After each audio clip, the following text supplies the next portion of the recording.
Hi, my name is Celeste Zanu, And my name is Kenyon Rattler. and we are doing a podcast of the history and other facts about track and field. So whenever I researched track and field, one of the first things that popped up was the Olympics back in ancient Greece. One of the first events that is still known today is long jump. Long jump is a jump going horizontally. It first started in ancient Greece in 708 BC, and along with other events as well, which a couple are still remaining today. But back then there was also fights, disc, and spear throwing. Usually for long jump, the competitors use weights called dumbbells made of stone actually, and whenever the jumpers used to jump, they had the dumbbells in their hands and to ease their momentum, because whenever they jump they use no momentum, and so they use this to ease their momentum. And once they were in the air close to landing, then they would let go of the dumbbells and throw them backwards. And the dumbbells were used to help perform help them to perform a jump better and longer as possible. To prepare for this event, they usually ran and jump and throwing in the beginning just for fundamental movements, and then later on it became like a basic exercise for athletes. And also in ancient Greece, like I said before, they had long jump. It was one of the most natural track and field events, and it still has been progressing and has made better today. A lot of upgrades, and one of the things that about long jump, to continue it, is that it was one of the first events to be put on the list for the first Olympics, like the modern day Olympics in 1896.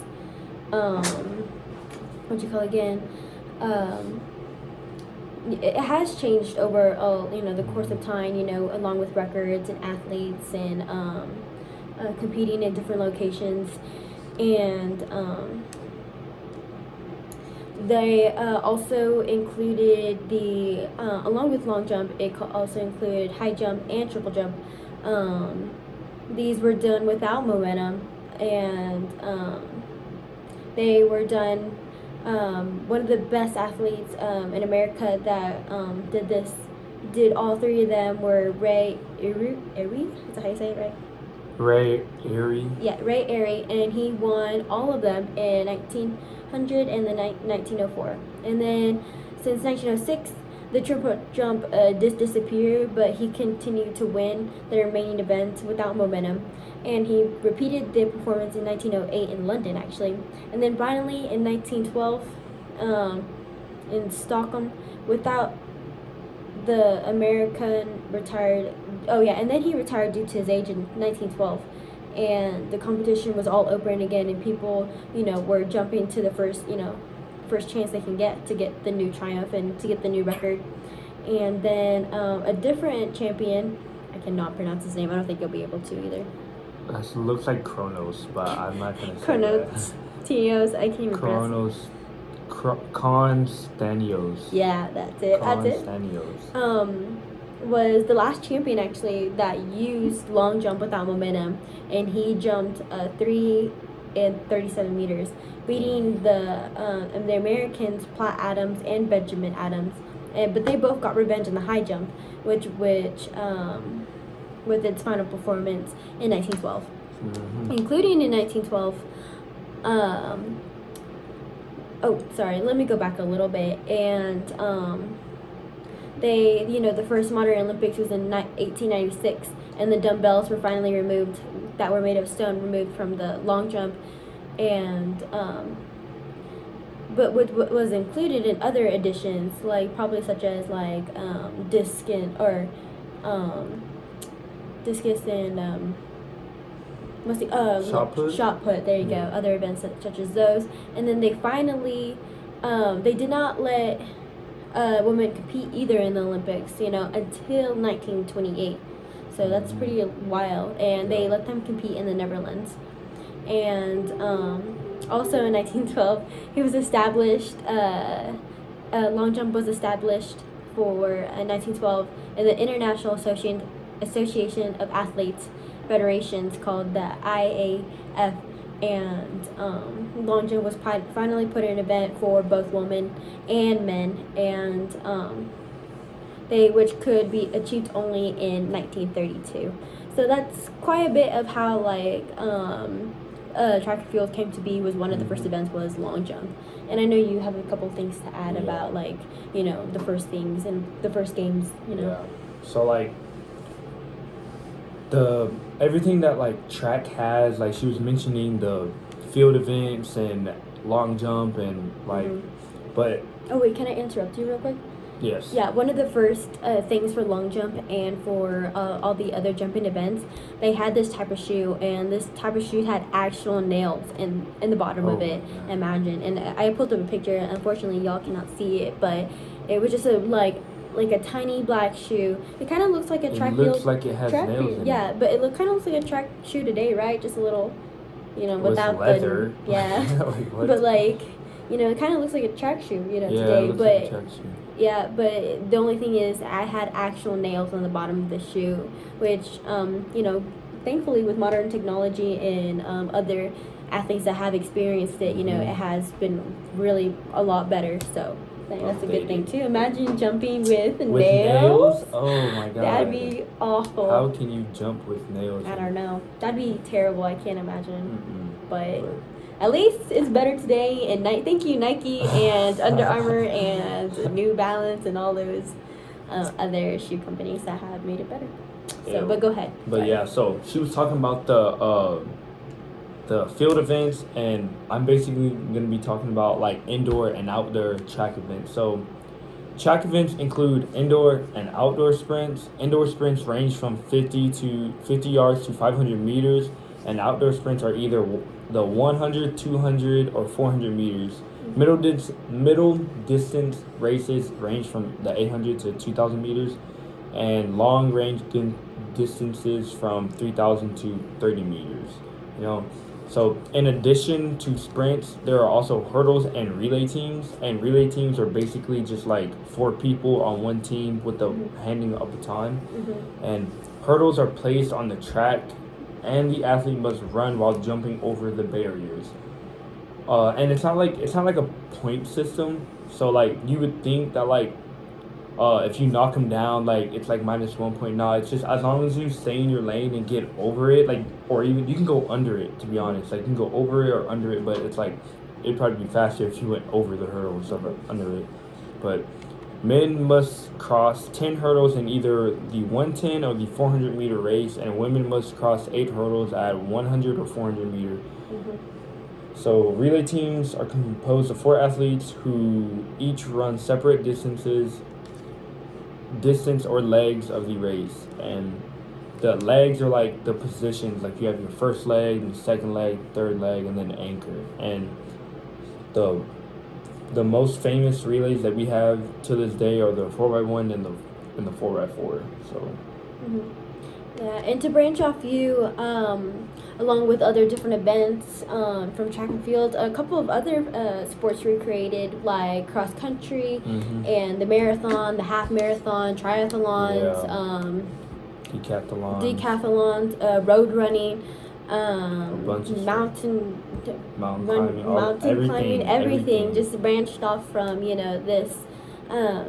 this sport, and it's kind of a crazy how do I put it, crazy events, how it branched off of each other, and how everybody was so competitive against each other just to beat each other's scores, and or even themselves, because sometimes they just have to race the clock. I don't know if you've heard that before, but racing the clock, basically racing yourself. So it's pushing yourself to that extent. And most people think that track and field is an individual sport, but which it is, but it's also a team sport, where schools have adapted, to bring which school won the most events, and now they have a point system, Yeah, they have a point um, system. Who can win like a title and everything. So Yeah, and then schools start from high school, or even elementary school. They can start from elementary to middle school to high school, and hopefully they run in college. And if they continue that desire, to keep running, and if they get good enough, they can go to the go Olympics. to the Olympics. Especially for track and field, and and I could name a couple of Famous runners. yeah, famous runners. Do you have a couple of them? Right? Well, Usain Bolt, and probably I don't know his name, but he recently made it to the Olympics, and he is only 17 years old. So like, he's like a real big name in the Olympics right now. I forgot what his name is. Yeah. Maybe I can. But just to branch off what Kanan said, that Usain Bolt ran the 100 meters, and I have it pulled up right here. He broke the world record, and he ran that in the 100 meters. And also the 200 meters. I forgot about that too. He ran the 100 meters in 9 seconds and 9 seconds and 58, and that's in August 16th, 2009. That's quite a bit. And even it's kind of crazy that nobody has broken it yet. But like that's records are records for a reason. Exactly. So. And then he also ran the 200 in 19 seconds and 1919 and August 20th, 2009. Usain Bolt is from Jamaica, and he also pulled up right now. You can say that right now if you want. Say what? Oh, the runner. Arion 19. Arion 19 is a 17-year-old sprinter racing the Olympics before graduating. Like high school. Yeah, high school. He's 17 and he's running with grown men at the Olympics. Yep. Oh my God, what an idol! Like. Yep. And like just to branch off like the Olympics, there's also the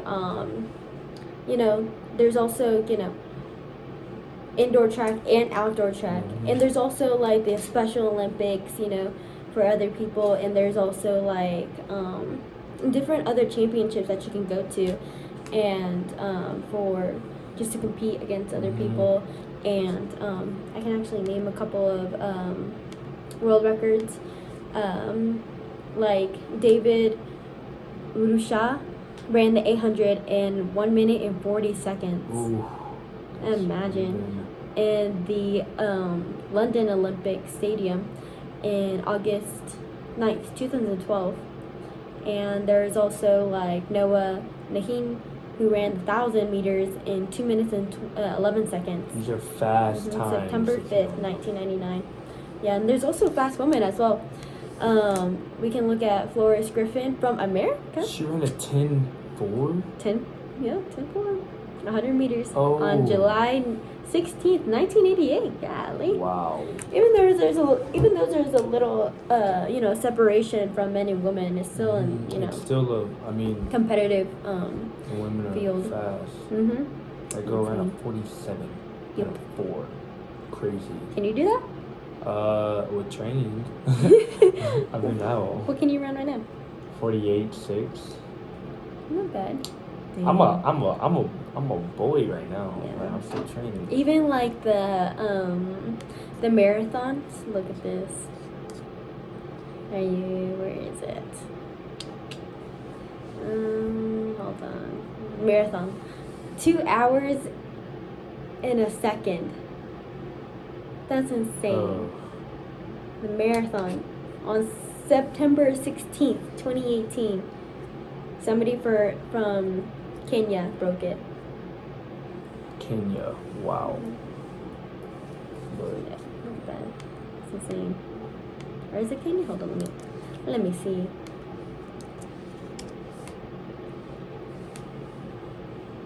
yeah, Ken.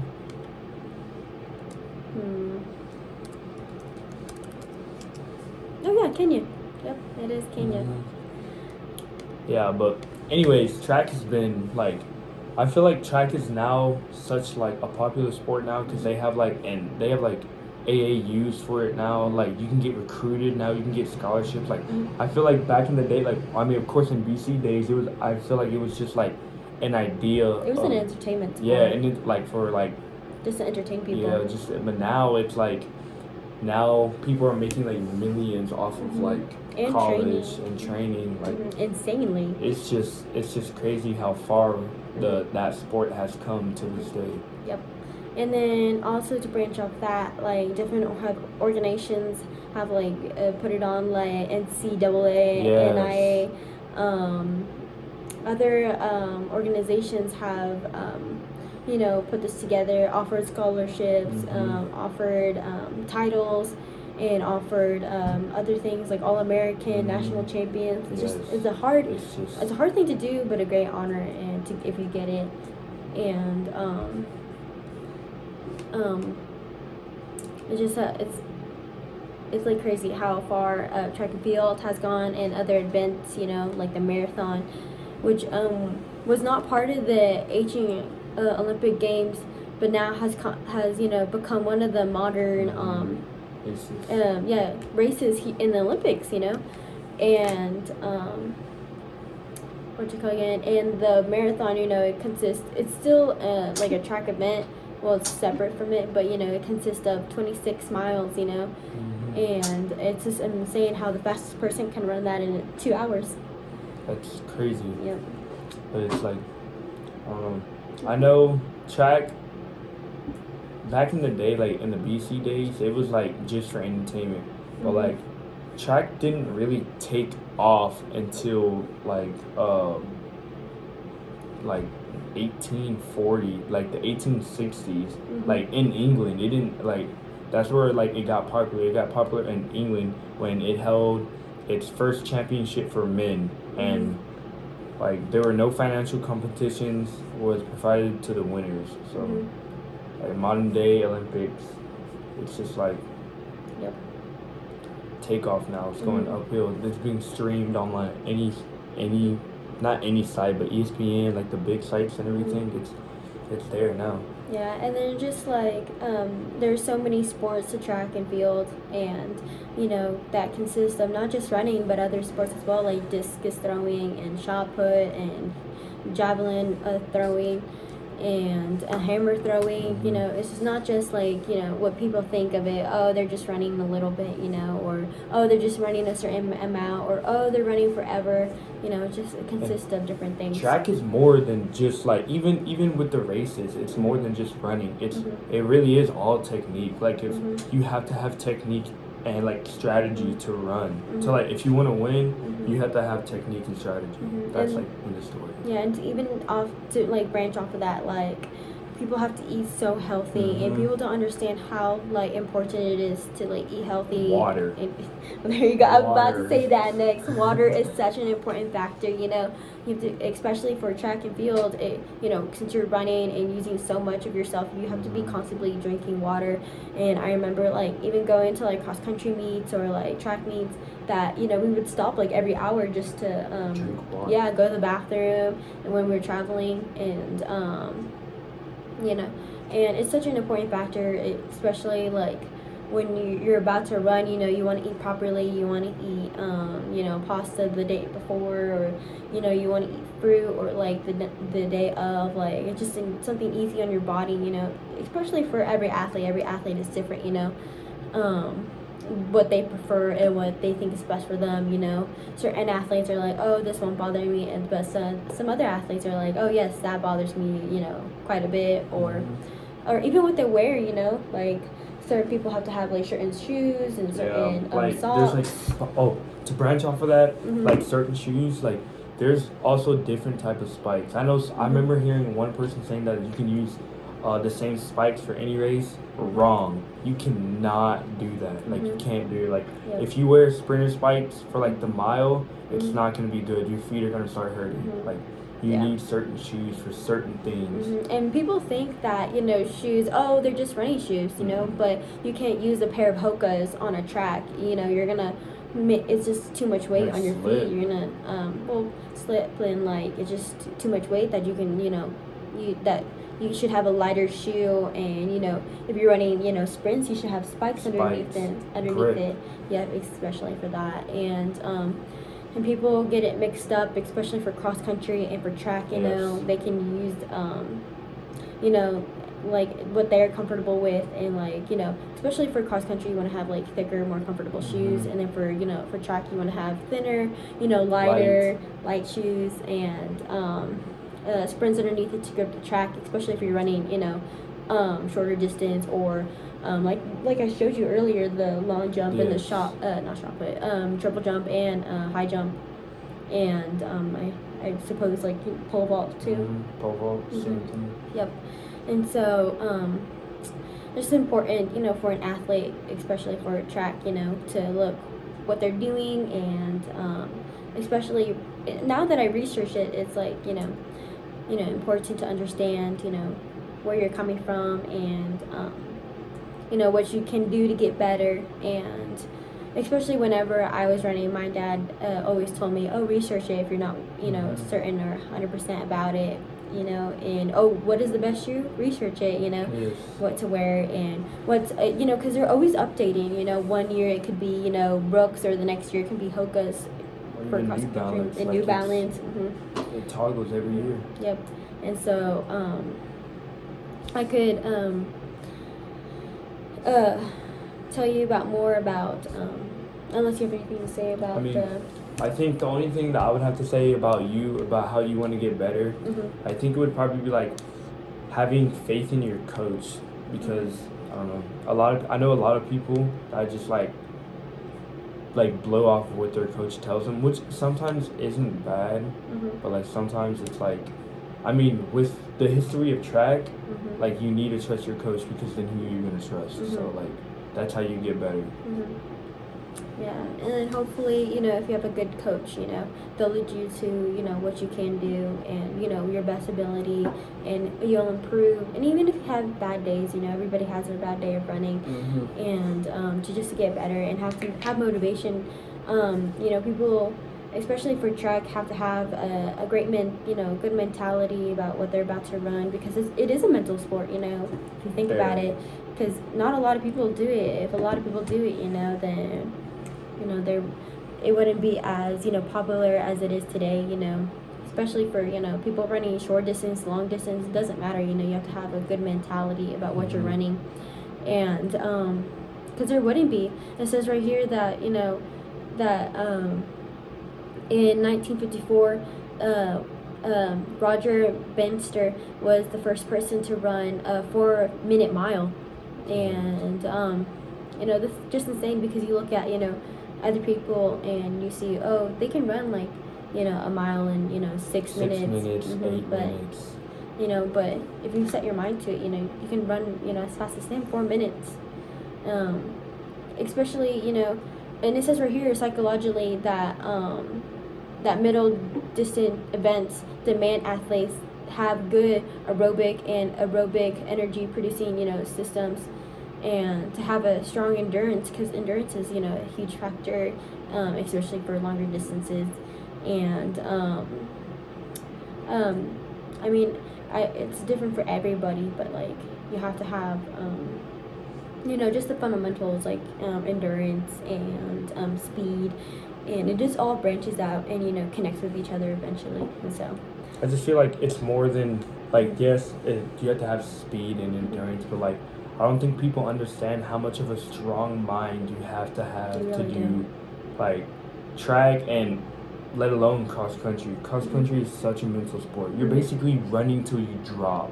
Like you have to have a strong mindset, or else you're never gonna make it. Yeah, no matter if it's snowing, if it's raining, if it's freezing windy, rain, it doesn't matter. Yeah, you have to, especially if it's windy outside. You know, it's such a mental game to go out there and to run against the wind, even though it's pushing you back, or even on a hot day when you're burning up and you're sweating. You know, it's such a mental game, and it just, you know, it makes me, you know, in awe of these athletes that have reached, you know, and broken these other, you know, records, that I applaud them for, because, you know, they did it, and they're strong, you know, and it gives me motivation as a runner, and I bet you as a runner as well, seeing them, you know, if they can break do the it, odds. I can do it. Exactly. If they can do it, I can do it. Yep, that's what I tell myself too, especially when I'm running.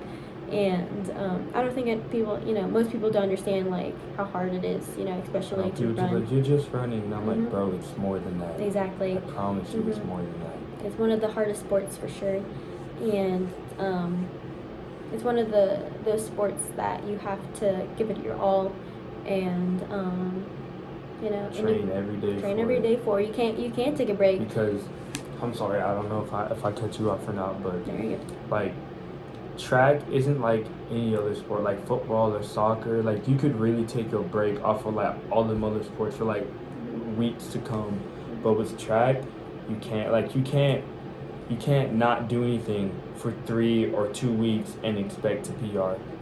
It won't happen. Like it won't happen. You have to train every day because there's people out there that are like racing the clock, especially if you're competing. If you're competing, workouts are mandatory. So I bet Usain Bolt didn't take a day off. No days off. For a week off, He didn't. or if he took a week off, he would probably haven't ran the 9-second 100. 100. And I could go on and on about different world records that have been reached, like the 800, 140, the 1000, 211, the 1500 is 3 minutes and 26 seconds. The 1 mile, 3 minutes and 43 seconds. The 200 or 2000, 4 minutes and 44 seconds. The 3000, 7 minutes and 20 seconds. The 5000, 12 minutes and 35 seconds. The half marathon, 57 seconds and 31 seconds, or 57 minutes and 31 seconds. The marathon, 2 hours and 1 second. It just goes on and on. These are remarkable times Yep. because some people just sit here and listen and all they hear are numbers. But like if you know that mark, like I'm a track athlete, so like all these times are just like they're world records. Amazing. Like I don't see myself running a 9-second 100 ever, even with max like training. I'm not saying I can't do it, but it would be extremely difficult. And like even for the field events as well, high jump is 2:45, or pole vault is 6:18, or long jump is 8:95, or triple jump is 18:29. Shot Jumping put, off the roof. shot put is 23:37. Discus throw is 7:74:08. Hammer throw is 86:74. The decathlon is 9:126. Yep. Oh my. it's insane. Look at these relays too. The four Oh my. yeah. The 4x4 is 4x4. it's less than 3 minutes. That is so fast. That means the 4x4 is 1 lap around the track basically. And if it's 2:54, that means everyone ran under like a 47. Oh my god. And that is was so fast. accomplished by the US. Oh, that's US, yeah, right? the US, yeah. And it was completed on August 22nd, 1993. Ooh. Yep. And look, the US also won the distance relay. Oh, the Mile Melody, yes, sir. Yep, by 9 minutes and 15 seconds by the US on May 3, 2015. And it just shows how hard people work, and their dedication to the sport and just everything.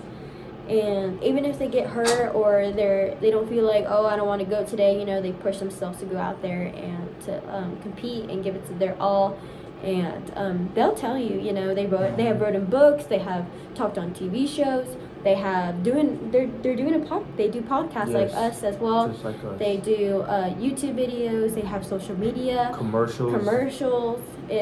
I love those motivational commercials. I know, it makes me it makes me cry. It makes me want to get up and like Yeah. do something. Exactly. Sometimes. And it just shows how hard people work, Yeah. and it's a great motivation It's almost for me. it's like and to other people. inspiring. It's very inspiring. Right. So I think that's all we have to say for unless you want Track to add. history. Yeah, I mean, track no, history. only thing I have, work hard. If you plan to run track, know that There's that's no what day you gotta offs. do. There's no day offs. Yep. So, just a little bit of a closure that track was one of the first events for sports, and it just goes back from all the way to ancient Greece, Mhm. and it just has progressed so much, you know, to today, you know, and the technology, the experiences, the different events that, you know, have become better, and it's just amazing, honestly. It really is. And so I'm grateful for track, and well, thank you. Thank you. I think that's all what we have for today. Yep, thank you.